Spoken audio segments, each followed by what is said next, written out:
de Sartre et l'URSS, le joueur et les survivants, paru aux presses universitaires de Rennes. Bonjour Cécile. Bonjour Eva.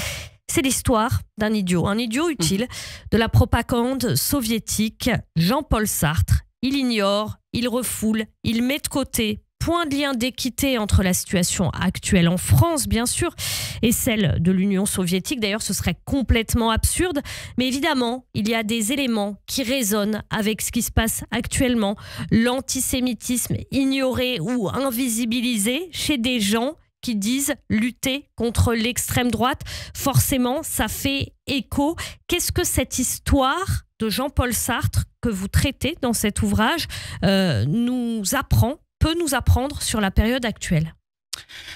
D'abord, Jean-Paul Sartre a été l'intellectuel numéro 1 en France, c'est-à-dire aussi en Occident. Quelqu'un dont chaque parole avait une résonance, avait un impact sur la jeunesse, sur différents cercles, et qui était considéré comme l'intellectuel de gauche par excellence.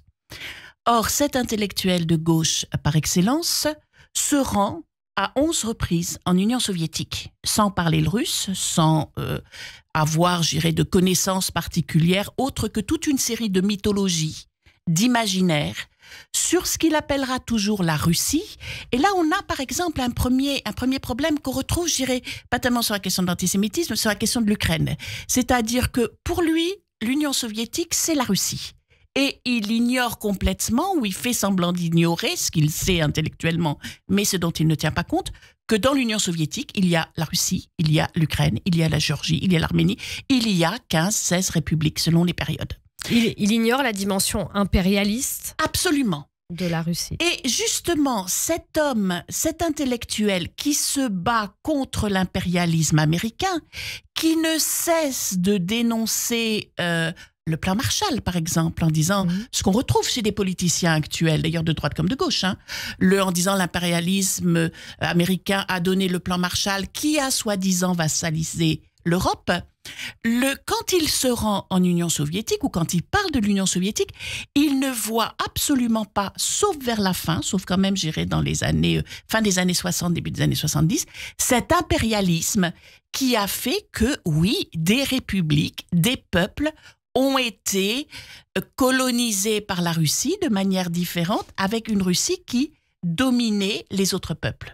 Cécile Vessier, ici vous l'auriez remarqué, on est sur Radio J, donc évidemment, il y a quelque chose qui affleure tout au long de votre ouvrage. C'est pas traité de façon approfondie, mais ça apparaît partout. Ce qui apparaît partout, à travers toutes les pages, c'est l'antisémitisme en Union soviétique et le fait que, effectivement, Jean-Paul Sartre, qui est un intellectuel de gauche, dit lutter contre l'extrême droite et l'antisémitisme est totalement mis de côté, l'antisémitisme brutal de l'URSS, beaucoup plus brutal d'ailleurs que ce qu'on a aujourd'hui en France, heureusement, même si c'est grave. Alors, Cécile Vessier, comment vous l'expliquez, vous qui avez étudié énormément la chose, comment vous l'expliquez cette invisibilisation de l'antisémitisme dans le combat de Sartre, qui va même écrire sur l'antisémitisme pour le dénoncer par la suite, et pourtant il y a des endroits où ça disparaît totalement, c'est comme si ça n'existait pas. Comment vous l'expliquez? Alors, d'abord, une première chose, c'est que Sartre n'était en rien antisémite lui-même. Ça, c'est clair, je dirais, on lui a même reproché d'être trop philosémite, d'être trop partisan de l'État d'Israël. Bon, Sartre n'a pas une logique remarquable, quoi qu'on en dise, c'est-à-dire que d'un côté, il défend l'État d'Israël, ce qui va lui valoir des tas de problèmes avec les pays arabes, et d'un autre côté, il soutient par exemple beaucoup Jean Genet, qui lui-même soutenait beaucoup les Palestiniens de l'époque. Bon. Donc il n'a pas une cohérence remarquable, mais en tout cas, on ne peut pas dire qu'il soit antisémite. Si on rappelle ce qui s'est passé en Union soviétique, alors il y avait très certainement, c'est un fait, un antisémitisme dans l'Empire russe, comme il y avait un antisémitisme en France, je dirais différemment, mais au 19e siècle. Cet antisémitisme existait et d'une certaine manière a disparu ou s'est caché dans les années 20 et 30 au nom de l'internationalisme prôné par Lénine. Et il a été réactivé de manière extrêmement violente par Staline à partir de la fin des années 30, quand vous voyez des documents où on compte le nombre de juifs présents, par exemple, dans tel ou tel théâtre, dans telle ou telle rédaction. Et puis on vous dit pas il y a tant de juifs, on vous dit il y a tant de Bergman et de Eisenstein, alors qu'il y a beaucoup moins de Ivanov et Petrov, vous voyez, donc avec en plus un refus de nommer les choses. Et il y a eu des purges antisémites extrêmement violentes à partir de 1948 en Union soviétique, qui ont notamment débouché sur l'extermination du comité juif antifasciste. Mais ça ne vaccine pas, Jean-Paul. Mais c'est-à-dire qu'il y avait... c'est là où, si vous voulez, il y a un double problème. Il y a un premier problème, c'est que, vous voyez, ce comité juif antifasciste, l'un de ses membres était Ilya Ehrenburg. Ilya Ehrenburg, c'est celui qui va guider Sartre en URSS. Sauf que Ilya Ehrenburg, il a vu disparaître quasiment tous ses amis, être arrêté, être fusillé, disparaître dans des goulags. Il voit Jean-Paul Sartre comme un immense naïf, un idiot, vous avez commencé comme ça, qui ne veut pas voir cette réalité et donc il ne va pas lui en parler. Et là où Sartre aurait pu fouiller les choses, gratouiller. Alors il y a des juifs en France, par exemple, quand Sartre va en URSS, en 1954 pour la première fois, il y a des juifs de France qui écrivent une lettre, 2 lettres même, publiées dans Le Monde, en disant, puisque M. Sartre est allé en URSS et qu'il est invité par l'Union des écrivains, on voudrait savoir ce que sont devenus les écrivains, Peretz et compagnie, dont on n'a plus de nouvelles au bout du compte. Ils n'avaient plus de nouvelles, les gars, parce qu'ils ont été fusillés il y a 2 ans. Ils ont été arrêtés, ils ont été jugés, ils ont été fusillés. Et ça, Sartre n'est pas informé, mais je dirais, il n'a pas le courage de poser les questions. Il est entouré d'officiels soviétiques qui lui mentent, exactement, je dirais, toute proportion gardée, comme des officiels russes actuellement mentent sur des réalités russes et ukrainiennes, et il ne va pas gratter là où ça fait mal. Ne pas aller gratter là où ça fait mal, justement, habituellement, c'est plutôt le rôle aussi d'un intellectuel.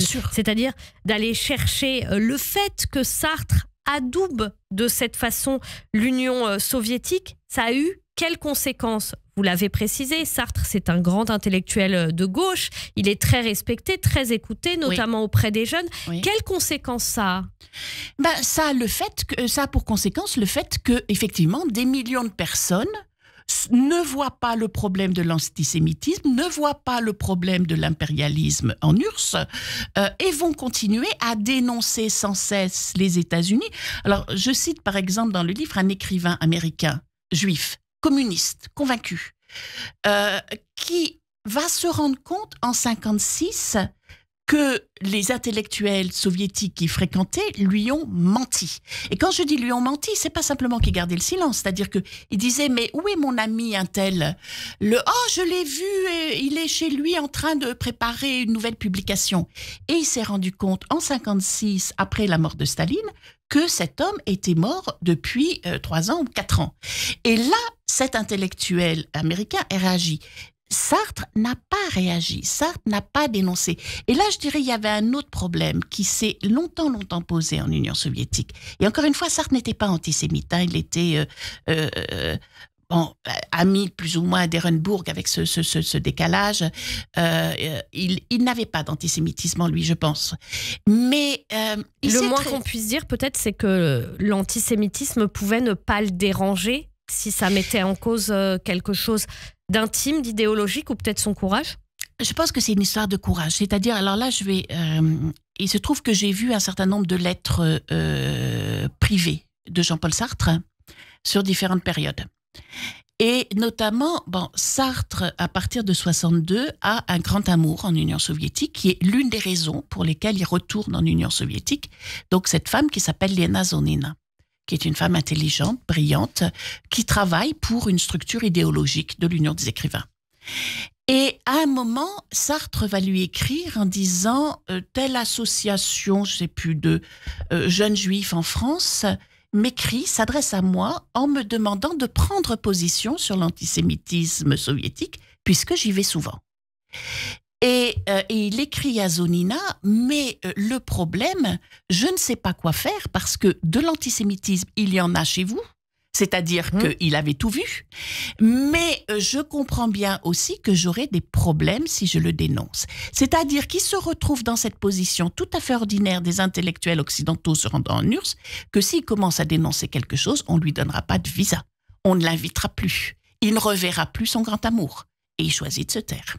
Merci beaucoup. À lire donc cet ouvrage Sartre et l'URSS que vous avez écrit, Cécile Vessier. Ça éclaire sur l'histoire d'une partie de la gauche, des intellectuels de gauche, et puis aussi sur cette question de l'URSS, de la Russie qui nous concerne tous, et bien sûr d'antisémitisme. Donc c'est à lire aux presses universitaires de Rennes. Merci beaucoup. Merci Eva.